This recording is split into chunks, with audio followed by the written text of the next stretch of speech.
Hey, another week of domination in the books for the SEC, Mr. Rivers. 7 of the top 10 residing from this portion of the country. Alabama, Florida, Tennessee, South Carolina, Georgia, Mississippi, just completely owning the rest of the nation. That being the good news.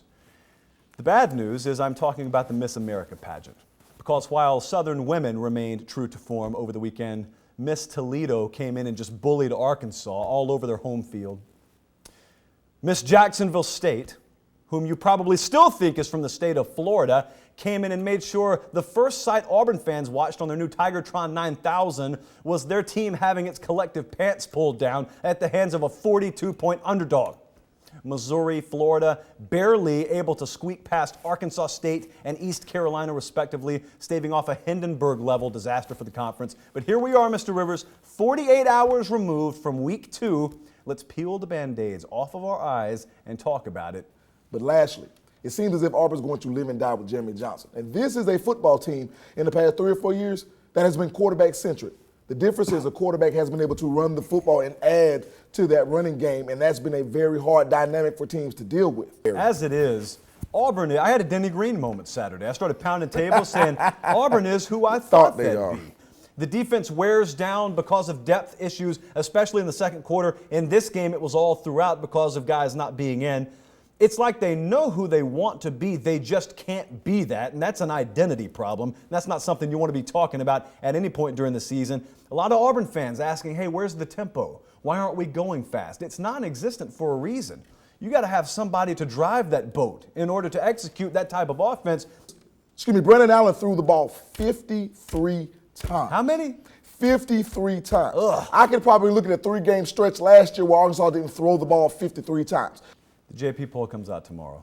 Arkansas teaser will plummet. What is They're not going to plummet because they lost to Toledo. It's kind of like you just said right here. I try to tell people this. They won't listen. You probably will shake your head when I tell you. Not all of those non-Power 5 teams are created equal. You know that I have a few connections that I can call in, and I can get information on this kind of stuff. Toledo is ranked by Las Vegas the 38th best team in the country right now, ahead of teams like South Carolina, Kansas State, Kentucky, West Virginia. They're ranked ahead of all those teams. Wow. If those teams would have gone in and beaten Arkansas, you would have said, that's a bad loss, but hey, you know, Power 5 opponent at least, so they'll right the ship. LSU. Everybody knows this is my pick to win the SEC West. This is no secret. I think they've got the highest ceiling in terms of their offense in the conference. And I think when I say that, I'm not sitting here saying they'll have the best offense, which they very may well at the end of the season. But I'm saying their ceiling, in my opinion, is the highest. Now, outside of LSU, look around the SEC right now. Who's happy? Which fan base is really content with where they are right now? Alabama sitting at number 2 in the country. They've got quarterback issues. Who in the world knows who will start at right tackle for them Saturday? Auburn barely escaped Jacksonville State High School. You got Arkansas and Tennessee going down Saturday. Georgia fans, if I heard the word conservative once out of their mouths, I heard it 1,000 times Saturday. Right. I mean, they don't think they could beat Catawba Community College right now if Catawba Community College would throw the ball on them. A&M is confident, but they should know better. So you look around the SEC, who in going into week 3 is saying we're where we want to be. We're established now. We know who we are. Because what I would do is I would take Bryce Ramsey's potential over Grayson Lambert's proven indecisiveness. Oh, boy. That's what I'm telling you right now. And when I look at Grayson Lambert, I look at the opportunities he has. You know how a pitcher can try to aim a ball, Josh, and end up throwing 4 straight balls? Yep. That's what I see with Grayson Lambert. He's trying to aim his throws. Thus, they're coming up short and they're off target.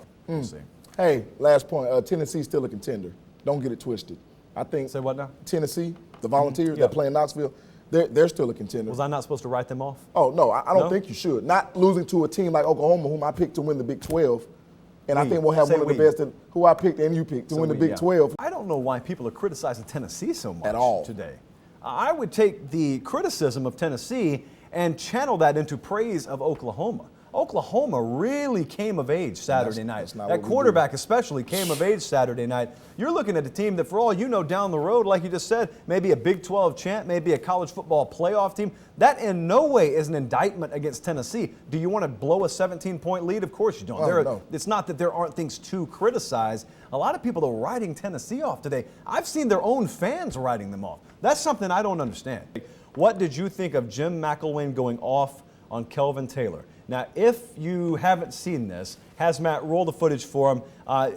Kelvin Taylor's running back down there at Florida, scores in a game that's not out of hand, does the throat slash, and Jim McElwain, very unhappy with the culture he's inherited already down there, chose this moment to basically unleash all of his frustration at one time. Afterwards, a lot of people, predictably, that have never walked a sideline or laced up a chin strap have had a lot of issue with that. So, Mr. Rivers, Ray wants to know what you thought about it. I want you to take a look at the eyes of all the other players around Kelvin Taylor. Do you know what they were doing?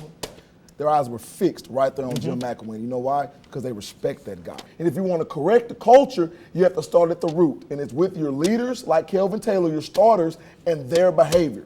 Grade A act by Jim McElwain, in my opinion.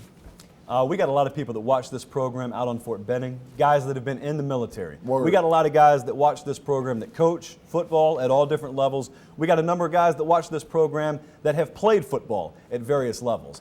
They watched that Saturday and went, and? Right. That's what they did when they Right. watched that. A lot of people that haven't the slightest idea what they're watching were offended by it, got upset by it. I want to read something to you right quick. I'll let you guess who it's from. Quote, "I love Coach McElwain. He's going to make me a better person. I've got nothing but respect for him." Who said that? Kelvin Taylor said that the day after that happened. So who's offended again? Who's upset again? That's the player himself talking. Who out there is offended? Interesting. End of story there. Listen, Georgia, I've said this before. Good to great teams do not have to blow everybody out. They don't have to. Georgia is a team that can beat people by 14 and 17 points and still dominate the football game. The points you need to be worried about are the points that the team that you're playing don't have. That's what wins football games, in my opinion. I'm a defensive guy, so that's where I roll. Who did Georgia lose to Saturday? They didn't lose. They didn't lose? Oh. They won? They did. What's he paid to do? Coach offense and win football games. They're paid in the best way that they see fit possible For their team. in the 120 plus hours a week that they work with the players they have forgotten more about than you know, right? Uh-oh. Okay. Which game is the biggest one of week 3? D'Angelo in Fort Benning. I really want to say Ole Miss, Alabama. Say it, because that's it. No. I really think it's Auburn, LSU. And the reason I say that is because if I look at the trajectory of both of these football teams, if Auburn goes into LSU and wins, which so many people now think is improbable, which it isn't. If they go to LSU and win, you know everybody that's been saying Auburn is trash will automatically say they're a good team now, which makes no sense to me after 1 week. Here's why it's the biggest game for me. Alabama and Old Miss, as some people like to call them. Old. Because it's the top 10 matchup, according to a soon-to-be-released JP poll. Old Miss. Now, we are without an SEC team that we had in the top 10 last week. Prayers for Arkansas. But I think this is a top 10 matchup. The last question here before we go to break very quickly. Jeremy in Phoenix City. You thought we'd escape this show without talking about Michigan State, didn't you? Will Michigan State be undefeated when they play Ohio State? By the way, this should be noted that they are still undefeated now because they took down the Oregon Ducks over the weekend. This program that can't beat any big teams, they took down Oregon. Oh, did you watch that game? I did watch it. They beat Oregon. Yeah, they did. Great win for Michigan State. Oregon got Connor Cook. Very good win for Michigan State. And yes, they'll probably be undefeated, but what they do have is a chink in that armor, which I love because the Spartans wear armor. The first 2 games of the season. Listen, Did you? the first A two first games grader of- would have picked up on That's it. great. You The don't first have to- 2 games of the season, they've given up touchdowns on special teams. We don't Wasn't have to do it. Was Achilles a former Spartan warrior? Yeah, Or was he a he Trojan? didn't have Auburn down there though. Huh. He really fought for He himself. was a Kinda Greek. selfish, actually. He was a Greek. He though. was a Greek. That's a fire movie if you haven't seen It it. is. Troy. Also one of my best friends in high school. We'll wrap it up when we come back. It's Football Nightly Down South. Stay with us. This is a very important list of names here. Gary in Lynette, he's important. He's watching. Word. Marcel in Columbus, he's important as well. Word. Tochi from Nigeria is watching as well. From about 30 feet away, she's working audio in there. She could cut our mics at any given time, but she won't because number 1, she's nice, and number 2, it's her birthday. It's her birthday. Tochi walked into this building today, and she did not say hello. She did not say, how was your weekend? She walked up to me, turned around and said, could you zip up my potty dress? Because that's how close Tochi and I are.